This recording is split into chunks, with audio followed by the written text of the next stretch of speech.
Here we introduce derivatives of logarithms. The derivative of natural log x is 1 over x, provided that x is greater than 0 because logarithms inputs always have to be positive. If we have the derivative of the natural log of the absolute value of x, well, because we have absolute value bars around the argument, we can now substitute in positive and negative values, anything except 0. And it turns out the derivative of this function is also 1 over x. Now, we want to be able to apply the chain rule to the natural log function. So if I have the derivative with respect to x of natural log of a function of x, then f of x is going to go where the x would go in the derivative of natural log x. So f of x is in the denominator, and then we multiply by the derivative of the inside. So we'll put that derivative in the numerator. So the derivative of natural log of a function of x is f of x in the denominator and f prime of x in the numerator. And of course, we need the inside of the log to be positive. If we have absolute value bars around the inside of the log, also called the argument, then we still have f of x on the bottom and its derivative on the top, as long as f of x is not equal to 0. Let's do some examples of applying the chain rule with logarithms. Here we want to find the derivative with respect to theta of natural log of cosine theta. So cosine theta is inside the natural log function. So again, remember the basic derivative of the natural log of x is 1 over x. So we're going to put that inside piece in the denominator when we apply the chain rule. So we're going to have 1 over cosine of theta. But notice I didn't really put a 1 on the top because I'm going to multiply by the derivative of cosine, and that's basically multiplying it to the 1 that would be on top. So the derivative of cosine theta is negative sine of theta. And I'm going to simplify this using a trig identity and rewrite this as negative tangent of theta. For this one, we want to find the derivative with respect to x of natural log of x times e to the negative x. We could go ahead and take the inside and put it in the denominator, and then put the derivative of the inside in the numerator. But I want us to take a quick look at the inside function for a second. We have a function of x times a function of x. So this is going to require a product rule. And e to the negative x is a composition, so there's also going to be a chain rule involved. So we can move forward with that process, but because there's a product inside of a logarithm, I can actually use a log property instead. So I can go about this applying the log property that natural log of x times y is equal to natural log x plus natural log of y. So here, this is equivalent to finding the derivative with respect to x of natural log x plus natural log of e to the negative x. So we turned it into the sum of two separate logs. And now, actually, one of these logs simplifies using another log property. So natural log and e are inverses. So this natural log and e cancel. So what I really have here is finding the derivative with respect to x of natural log x minus x. So just what's up in the exponent there. So I can do each one separately because they're subtracted. And the derivative of natural log x is 1 over x. And the derivative of negative x is just negative 1. So here I was able to use a log property. So this is not a derivative, it's a log property, to rewrite this function so that I can make my derivative a little bit easier and avoid doing a product rule and a chain rule. Here, let's take the derivative with respect to x of natural log of 1 minus 3x over 2x plus 1. So again, if we think about going the traditional route where I take the inside and put it in the denominator and then put the derivative of this in the numerator, the derivative of this is going to require a quotient rule. So we can do that, but it's going to be kind of ugly. So what we're going to do instead is use another log property. Since I have the log of a quotient, we know natural log of x over y is equal to natural log of x, the numerator, minus natural log of y, the denominator. So before taking a derivative, let's rewrite this as the derivative with respect to x of natural log of the numerator, 1 minus 3x, minus natural log of the denominator, 2x plus 1. So now that these are subtracted, we can do each one separately, right? When they're terms, when they're added or subtracted, we can do each one separately. And now the derivative of natural log of 1 minus 3x, this one's going to be really easy. We take the inside and we put it in the denominator, 1 minus 3x, and then the derivative of that goes in the numerator. So the derivative of 1 minus 3x, that's just negative 3.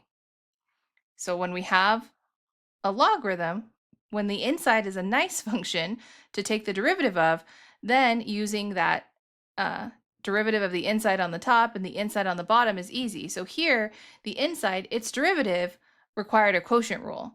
So that's a little bit ugly.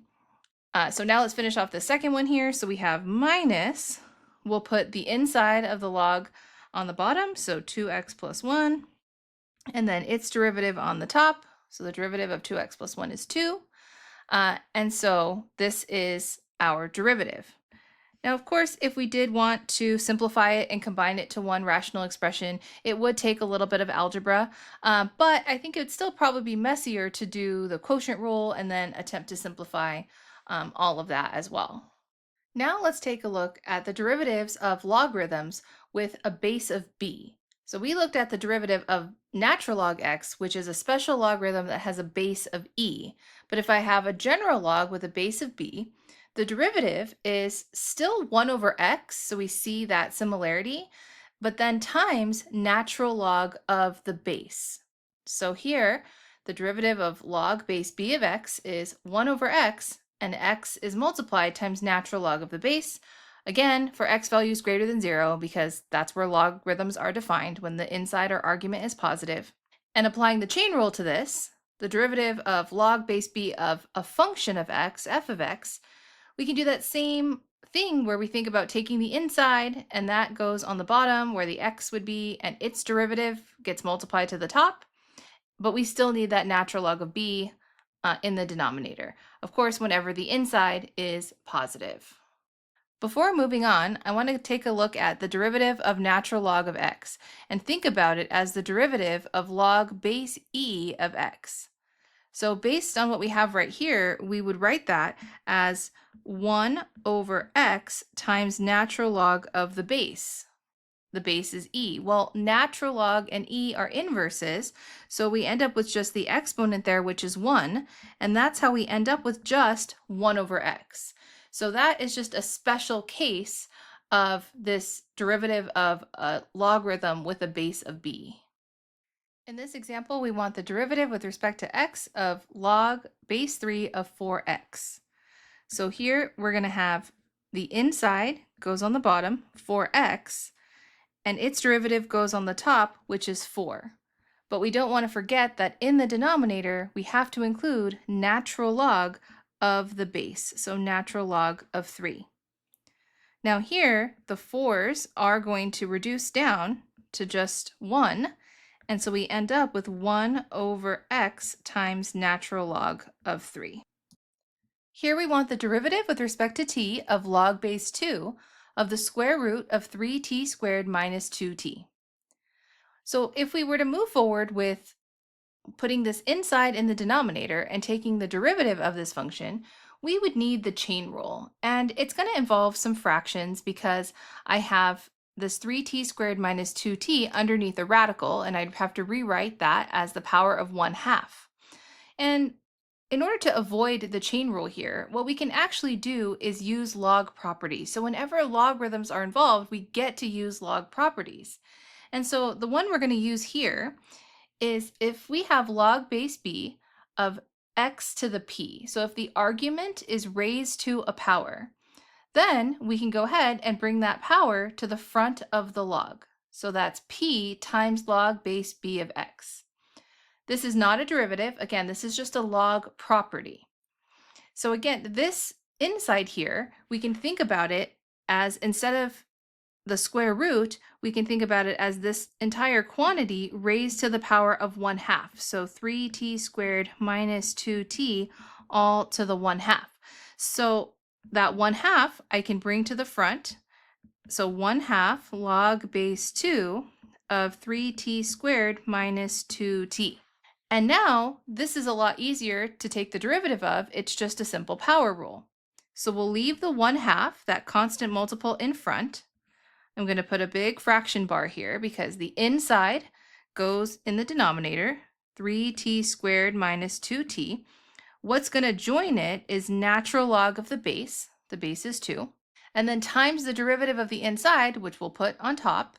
So that's going to be just 6t minus 2 using the power rule. There's a little bit of simplifying we can do because 6t minus 2 has a 2 in common, so I can factor that out and cancel it with this 2 here. So in other words, this is 2 times 3t minus 1. And so this 2 and this 2 are going to cancel, and we're left with 3t minus 1 all over the quantity 3t squared minus 2t times natural log of 2. Here, let's find the derivative with respect to k of log of 1 over k squared. The first thing I want to point out is that this is called the common log. When I don't see a base, then I'm to assume that the base is 10. So this is log base 10 of the quotient 1 over k squared. And so what we can go ahead and do is use the log property. Log base b of x over y is log base b of x minus log base b of y. So we did this earlier using natural log. It of course works for log with any base. So we can go ahead and write this as the derivative with respect to k of log base 10 of 1 minus log base 10 of k squared. Now log base 10 of 1 is equal to 0, and we're taking the derivative of a constant anyway, so this is just 0. And then right here, we want to take the derivative of log base 10 of k squared. So what we can actually do is we can bring the 2 to the front. And so we can think about it as taking the derivative with respect to k of negative 2 log base 10 of just k. So that's negative 2. That constant multiple will just hang out in front. And then it's going to be 1 over k natural log of 10. So it's just k, we have 1 over k, and the natural log of the base. We'll multiply the negative 2 to the numerator, negative 2k natural log of 10. Now, another option would have been, in the original derivative, if I would have thought to automatically rewrite this as the derivative with respect to k of log base 10 of k to the negative 2. So now I can go ahead and bring that exponent to the front using log properties. So we have that ddk, negative 2 log base 10 of just k. And we get the same thing. We'll have negative 2 and then k natural log of the base. So when log properties are involved, there's sometimes different routes that we can take to minimize the work that we need to find the derivative. Here's just a quick recap of the logarithm properties that we used. Log of any base of a product is the sum of the logs. Log with any base of a quotient becomes the difference of the two logs, log of the numerator minus log of the denominator. Log base b of x to a power, so the entire argument raised to a power, we can rewrite with the power brought to the front. The common log when we don't see a base is log base 10. Natural log is log base e.